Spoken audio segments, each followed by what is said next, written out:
Bismillahirrahmanirrahim. Alhamdulillahirabbil alamin wal aqibatu lil muttaqin wala udwana illa 'alal zalimin.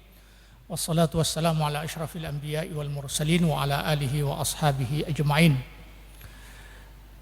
Kita bersyukur pada Allah Subhanahu wa taala pada sore hari ini kita masih diberikan kesempatan, diberikan kekuatan, diberikan keafiatan oleh Allah Subhanahu wa taala sehingga kita masih bisa menjalani bulan suci Ramadan ini dengan fit, dengan baik. Dan alhamdulillah pada sore hari ini kita sudah masuk di hari yang ke-16. Kita berharap dan berdoa kepada Allah Subhanahu wa taala semoga puasa kita yang sudah 16 hari ini akan diterima oleh Allah Subhanahu wa taala.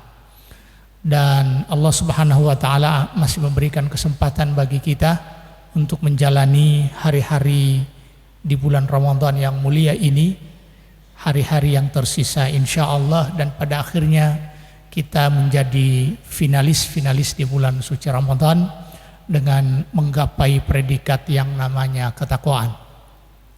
Salawat beserta salam kita haturkan kepada Nabi kita Nabi Muhammad sallallahu alaihi wasallam, kepada para sahabatnya, para keluarganya, para pengikut setia beliau hingga yaumil qiyamah.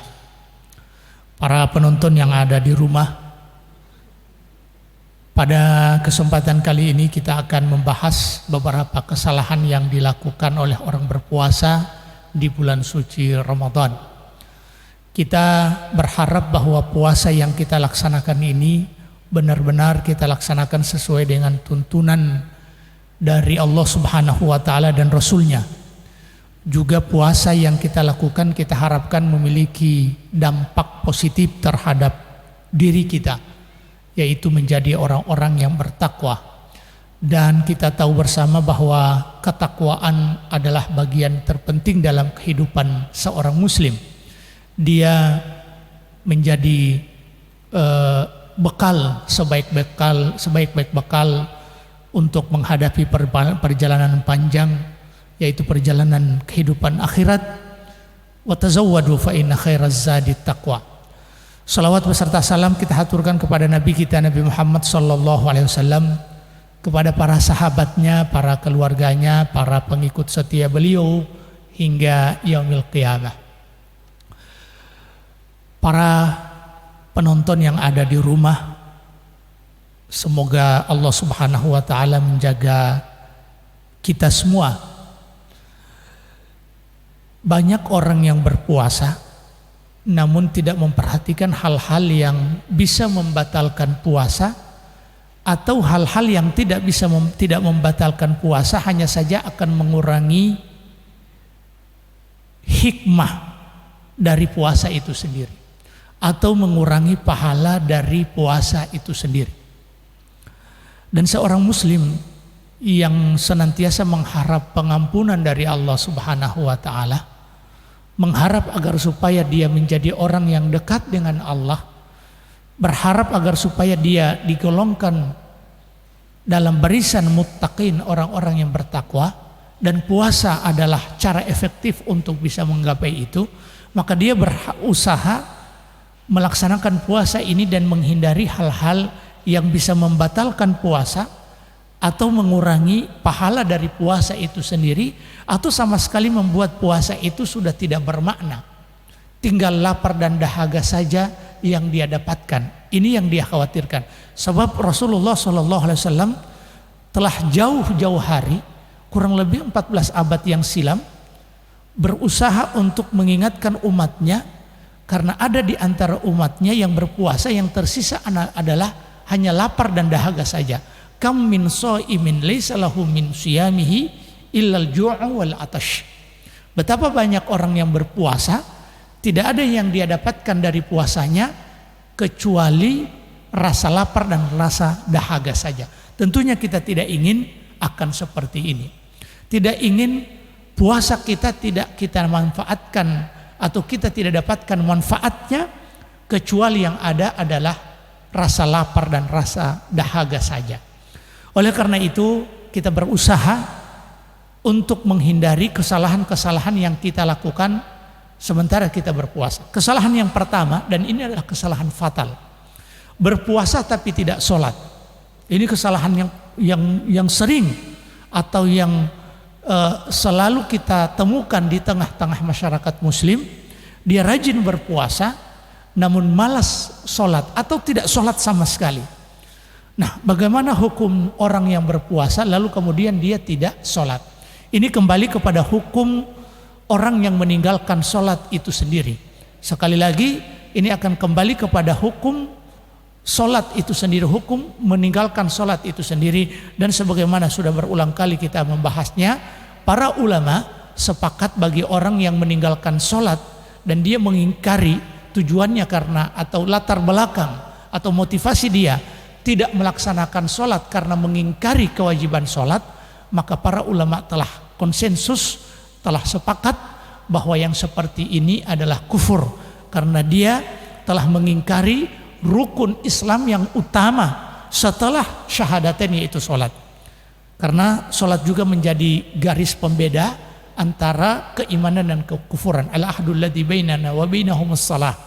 Garis pembeda antara mereka dengan kita atau kita dengan mereka adalah sholat. Faman tarakaha faqad kafar. Siapa yang meninggalkan sholat maka dia telah kufur. Ini bagi orang yang tidak sholat sama sekali, dan dia tidak sholat itu karena mengingkari kewajiban sholat ataupun menyepelehkan sholat, masih menganggap bahwa sholat adalah perkara yang tidak terlalu penting, bahkan terkesan mengejek orang yang selalu sholat. Dan sering kita temukan seperti itu, dan dia adalah orang yang berpuasa. Maka orang yang seperti ini puasanya sama sekali tidak ada gunanya, karena perkara pokok dalam agama ini dia telah dustakan, sehingga menyebabkan dia telah kufur, dia telah kafir, sehingga sholatnya orang atau dan seluruh amalan-amalan yang dilakukan oleh orang yang statusnya kafir tidak diterima. Nah, kalau seandainya dia berpuasa kemudian tidak sholat, dia tidak sholat ini karena malas. Dia sholat tapi kadang dia tidak sholat, di waktu-waktu tertentu dia tidak sholat, maka dalam kondisi seperti ini para ulama berbeda pendapat, sehingga hukum puasanya kembali kepada perbedaan pendapat para ulama, apakah dia kafir ataupun tidak. Nah, sebagian para ulama mengkafirkan dengan dalil-dalil yang ada, dalil-dalil tentang sholat itu sendiri, dan sebagian ulama mengatakan orang yang seperti ini tidak kafir, yustatab, minta bertobat. Sehingga hukum puasa juga akan mengikuti hukum sholat itu sendiri.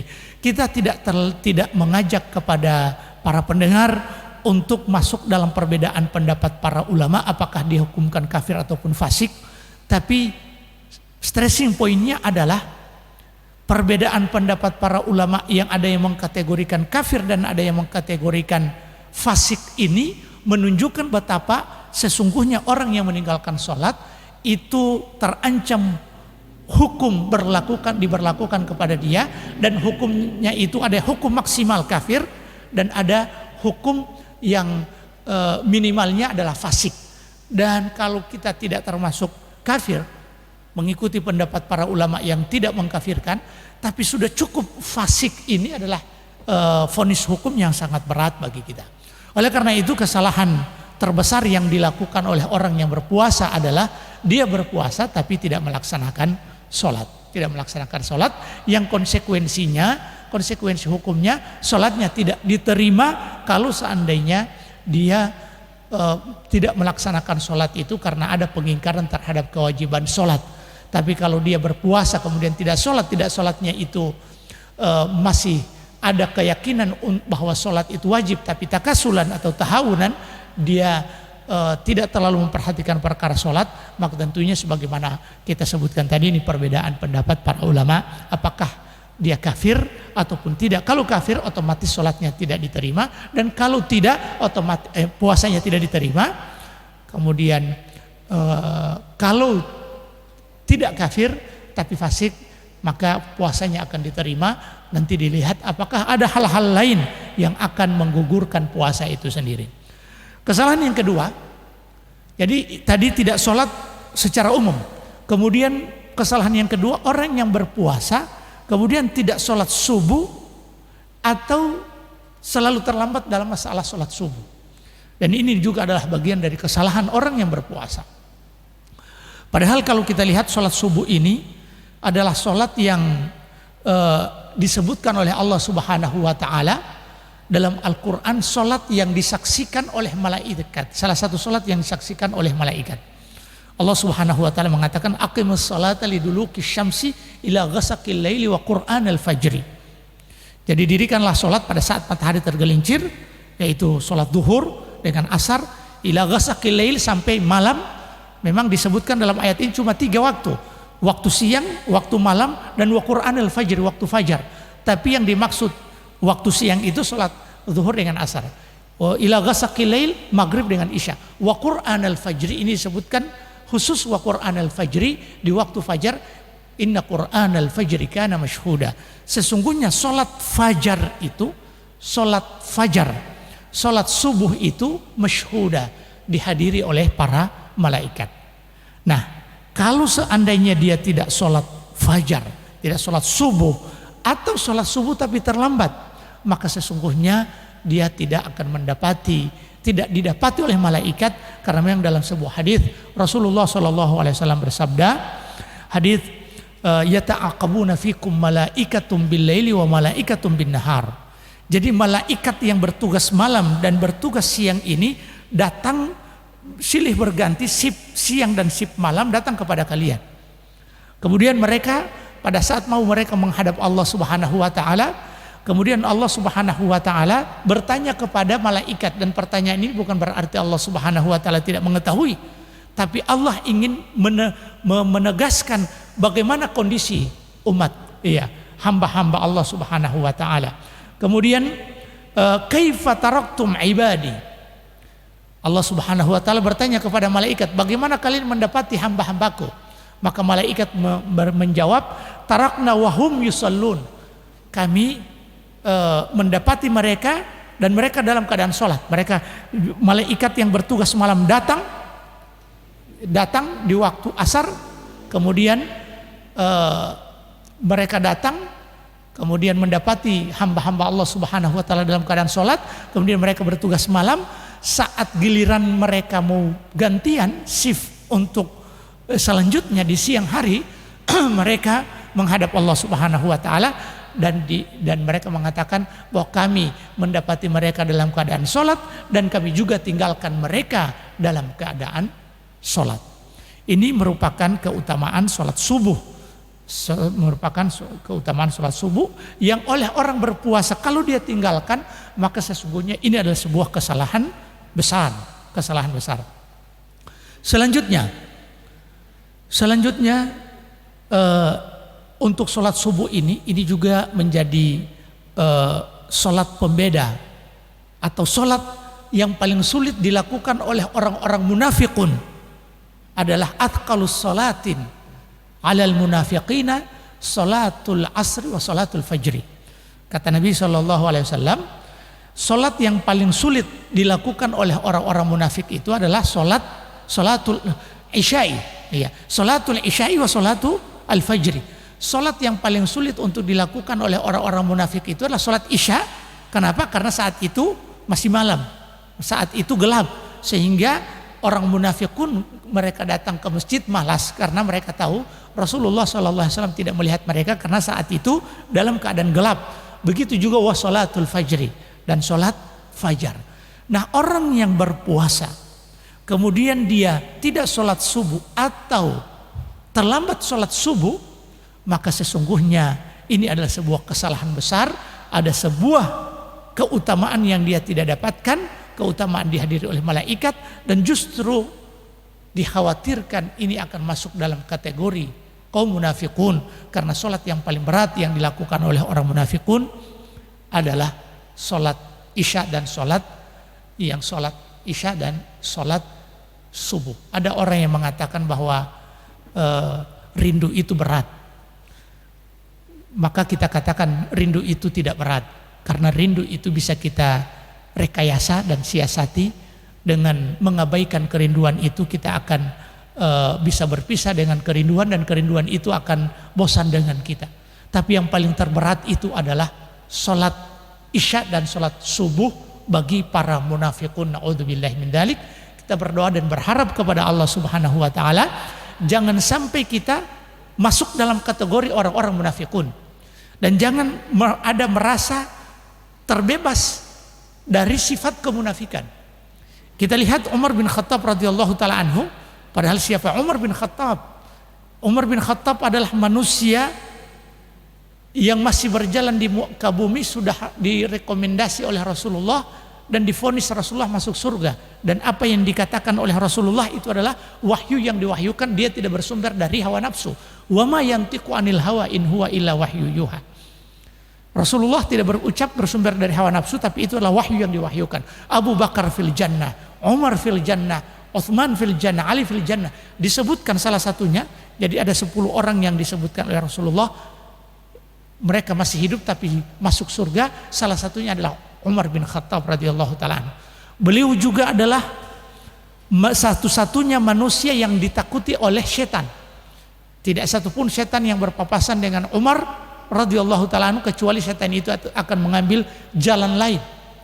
Begitu juga beliau adalah khalifah yang kedua. Namun sesungguhnya beliau merasa khawatir terhadap dirinya, jangan sampai dirinya ini masuk dalam kategori orang-orang munafik. Maka dia bertanya kepada Hudzaifah ibnul Yaman. Hudzaifah ibnul Yaman ini adalah sahibu sirrin Nabi sallallahu alaihi wasallam, sahabat Nabi yang mengetahui rahasia-rahasia yang diketahui oleh Nabi dan tidak diketahui oleh sahabat lain. Makanya beliau mengetahui siapa-siapa orang munafikun yang disebutkan oleh Rasulullah sallallahu alaihi wasallam. Umar bin Khattab radhiyallahu taala anhu takut jangan sampai dirinya masuk dalam kategori orang munafik. Maka apa yang dia lakukan? Datang kepada Hudzaifah bin Yaman. Hal sammani Rasulullah sallallahu alaihi wasallam minal munafiqin. Jadi Hudzaifah ditanya oleh Umar bin Khattab, apakah Rasulullah bertanya kepadaku, apakah Rasulullah menamakan diriku termasuk golongan orang-orang munafikun?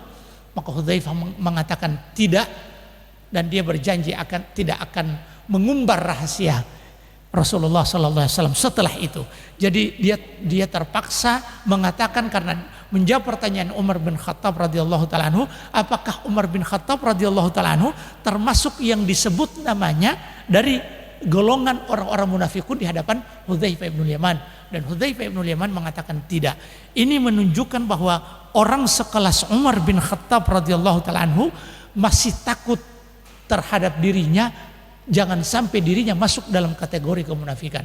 Kita juga harus memiliki kekhawatiran, jangan sampai kita ini termasuk orang yang masuk dalam kategori kemunafikan. Dan barometernya, salah satu tolak ukur apakah seseorang itu adalah munafik atau tidak, maka dilihat di sholat subuh. Dilihat sholat subuh, apakah dia sholat subuh atau apakah dia termasuk orang yang tidak sering terlambat sholat subuh. Maka yang sebuah kesalahan fatal yang dilakukan oleh orang yang berpuasa adalah tidak sholat subuh atau selalu terlambat sholat subuh. Nah, bagaimana tipsnya agar tidak terlambat sholat subuh nanti akan kita sebutkan pada pembahasan kesalahan-kesalahan orang berpuasa selanjutnya. Kemudian berikut, kesalahan yang berikut adalah orang yang berpuasa lalu kemudian waktunya dihabiskan di hal-hal yang kurang bermanfaat, apalagi dalam kemaksiatan. Sudah merupakan kesalahan kalau seandainya mengisi waktu di bulan Ramadan dengan hal-hal yang tidak bermanfaat. Kenapa? Karena nanti kita lihat bahwa puasa ini adalah hari-hari istimewa, hari-hari mulia, hari-hari keberkahan turun. Namun di hari-hari itu kita isi dengan hal-hal yang tidak bermanfaat. Wa na'udzubillahi min dzalik. Kita lihat hari ini banyak orang yang berpuasa menghabiskan waktunya pada perkara-perkara yang tidak bermanfaat, bahkan berbau maksiat. Menghabiskan waktunya nonton televisi, mengikuti serial drama di bulan suci Ramadan. Menghabiskan waktunya untuk nonton perkara-perkara yang tidak bermanfaat ataupun hal-hal yang mengundang kemaksiatan atau mengandung unsur kemaksiatan. Kita lihat menghabiskan waktunya untuk koleksi berbagai macam makanan dan minuman di bulan suci Ramadan, untuk mengoleksi makanan dan minuman untuk bisa santap sahur ataupun berbuka puasa itu bukan kesalahan. Tapi kesalahan adalah ketika Ramadan yang hari-harinya memiliki keberkahan, memiliki kemuliaan, hanya dihabiskan dalam mempersiapkan makanan dan minuman, mulai dari sejak dia bangun bangun di siang hari, kemudian dia habiskan waktunya untuk mempersiapkan makanan dan minuman dengan berbagai macam makanan dan minuman, kemudian dia tidak isi dengan ketaatan kepada Allah Subhanahu wa taala, dia tidak pergunakan waktunya yang begitu banyak di bulan Ramadan dalam beribadah kepada Allah, tilawatul Quran, salat duha, kemudian salat sunnah, salat nawafil, dan ibadah-ibadah yang lain, Kemudian berikut juga kadang kesalahan yang dilakukan oleh orang di bulan suci Ramadan ini, menghabiskan waktu untuk memperindah rumah dan mengoleksi kue-kue lebaran. Dan ini kesalahan. Bukan kesalahan memperindah rumah, kalau itu tidak berlebihan. Bukan kesalahan pada saat kita membuat kue lebaran agar supaya orang ketika mengunjungi kita bisa suguhkan kue yang enak dan dia merasa bergembira, itu bukan kesalahan. Tapi kesalahan adalah ketika perbuatan ini sudah berlebih-lebihan. Berbagai macam perabot kita persiapkan di bulan Ramadan, dan hati dan pikiran kita isi dengan pemikiran tentang hal itu. Dan ini adalah sebuah kesalahan. Dan Allah Subhanahu wa taala sudah peringatkan kepada kita jauh-jauh hari. Alhaakumut takatsur hatta zurtumul maqabir. Alhaaq telah melalaikan kalian. Alhaakum telah melalaikan kalian. Apa yang melalaikan kalian? At-takatsur, memperbanyak, menumpuk-numpuk. Hatta zurtumul maqabir, sampai kalian masuk ke liang lahat, ke liang kubur, naudzubillahi min dzalik. Maka para pendengar dan para penonton dimanapun berada, sebuah kesalahan yang dilakukan oleh orang yang berpuasa adalah menghabiskan waktu Ramadannya yang begitu berharga dan mulia pada perkara-perkara yang bermanfaat, yang tidak bermanfaat, apalagi perkara-perkara yang berbau maksiat.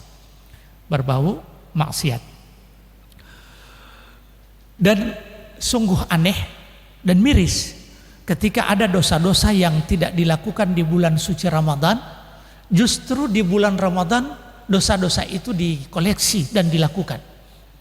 Semestinya kita mengurangi dosa di bulan suci Ramadan dan mempertambah ritme ibadah, justru ini melakukan kreasi-kreasi dosa, yang dosa itu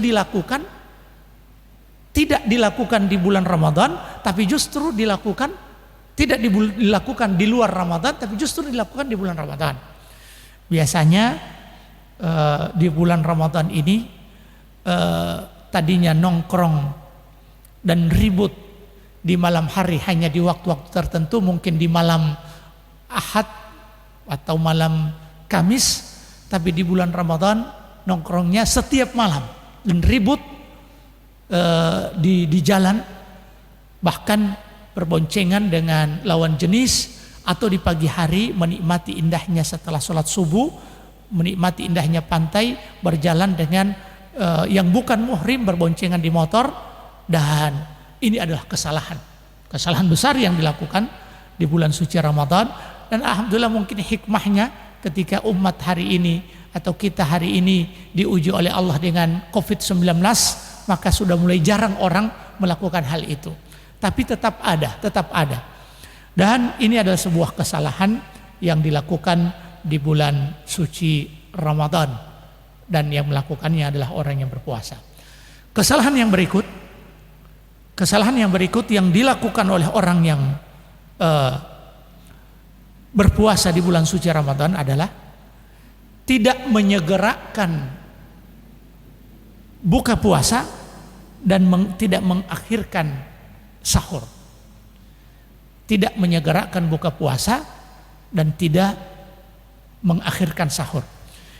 Saking pentingnya masalah ini, sahur itu ada aturannya dalam agama kita. Rasulullah Shallallahu Alaihi Wasallam mengatakan tentang sahur ini bahwa faslu ma baina siyamina wa siyami ahlil kitab, pembeda antara puasa kita dengan puasa ahlul kitab apa? Aklatus sahur atau aklatus sahar, makan sahur.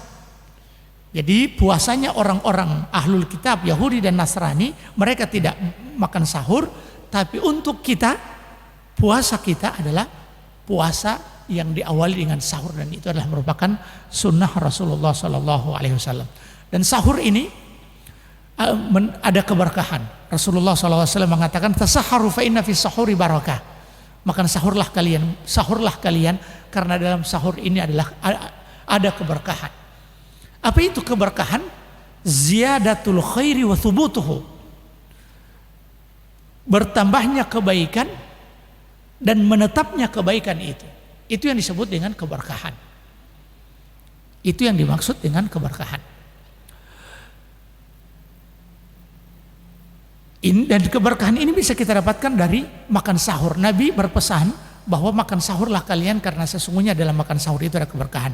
Keberkahan pertama adalah ittiba'us sunnah, mengikuti sunnah Rasulullah SAW. Karena ini adalah merupakan sunnah, dan sunnah itu dilakukan. Ketika dihidupkan sunnah ini, maka dia mendapatkan pahala. Dan sunnahnya makan sahur itu adalah di sepertiga malam terakhir atau di akhir waktu. Sebelum waktunya adalah sebelum sholat subuh, sebelum masuk waktu subuh. Dan memang kalau malam ini kita bagi dua, waktu sahur itu ada dua.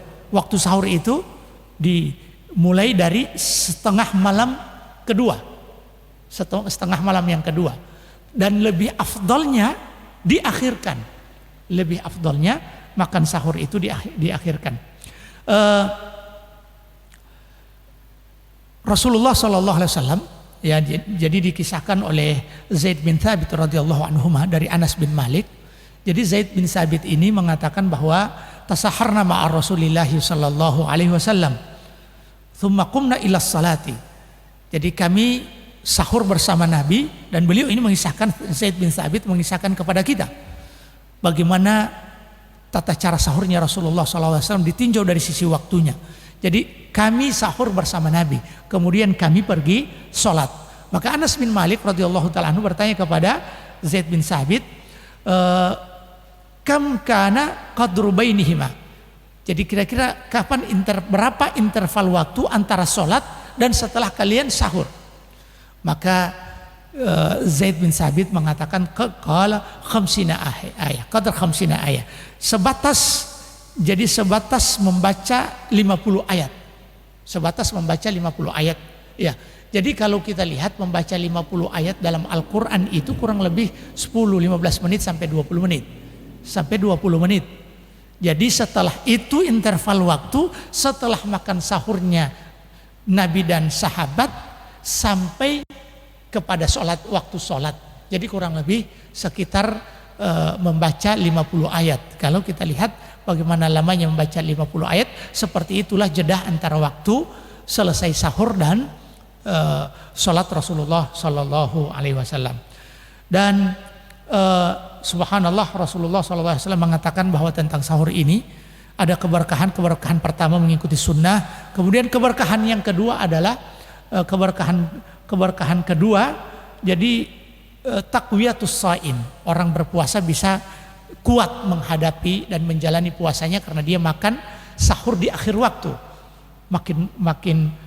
makan sahur di akhir waktu. Kemudian yang berikut, dia bisa sholat subuh. Kenapa? Karena kalau seandainya interval waktunya, jeda waktunya setelah sahur dan waktu sholat sedikit, sehingga tidak ada kesempatan bagi dia untuk sholat, tidak ada kesempatan bagi dia untuk tidur lagi, maka dia sholat subuh. Maka dia sholat subuh, dan sholat subuh berjamaah yang memiliki keutamaan sebagaimana yang telah kita sebutkan tadi. Dan Rasulullah SAW mengatakan as-sahuru aklatul barakah, aklatu barakah. Jadi sahur itu adalah makanan keberkahan. Fala tada'uha, janganlah kalian meninggalkannya, walau ayyajra'a ahadukum jur'atan min ma, walaupun dia hanya meneguk, ya, minum seteguk air. Jadi kalau kadang ada orang di waktu sahur itu dia tidak bisa paksa untuk bisa makan sahur, maka kalau seandainya dia tidak berselera, sama sekali tidak berselera, maka jangan tinggalkan makan sahur. Saking pentingnya Nabi mengatakan bahwa jangan kalian tinggalkan walau hanya sekedar minum seteguk air. Kenapa? Fa innallaha wa malaikatahu yusalluna 'alal mutasahhirin. Karena sesungguhnya Allah Subhanahu wa taala dan rasulnya, Allah Subhanahu wa taala dan malaikat mendoakan orang-orang yang makan sahur. Subhanallah, ini adalah keutamaan orang yang makan sahur. Maka kita lihat orang yang berpuasa melakukan kesalahannya adalah pertama, tidak makan sahur, atau makan sahur tapi bukan di akhir waktu, karena sunnahnya harus diakhirkan. Dia masih jam 1, jam 2 atau jam 3 dia sudah makan sahur kemudian tidur, maka efek negatifnya adalah dia sudah sulit untuk bangun sholat subuh, atau kemudian mengakhir-akhirkan waktu makan atau waktu berbuka puasa. Ini juga adalah sebuah kesalahan. Rasulullah mengatakan la yazalun nasu bi khairin ma ajjalul fitr wa akharus sahur. Selamanya manusia berada dalam kebaikan ketika mereka menyegerakan buka puasa. Begitu sudah masuk waktu buka puasa, mereka segera menyegerakannya, kemudian mengakhirkan waktu makan sahur sampai jeda waktunya antara selesai makan sahur sampai sholat subuh sekitar membaca ayat 50 ayat dari Al-Quran. Wallahu ta'ala alam. Ini adalah merupakan kesalahan-kesalahan orang yang berpuasa. Semoga Allah Subhanahu wa ta'ala menjadikan kita orang-orang yang senantiasa berusaha untuk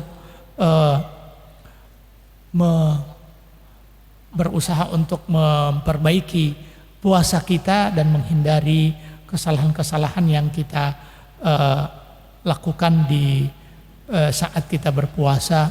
Wallahu ta'ala alam. Subhanakallahumma bihamdik, asyhadu an la ilaha illa anta, astaghfiruka wa atubu ilaik. Wassalamualaikum warahmatullahi wabarakatuh.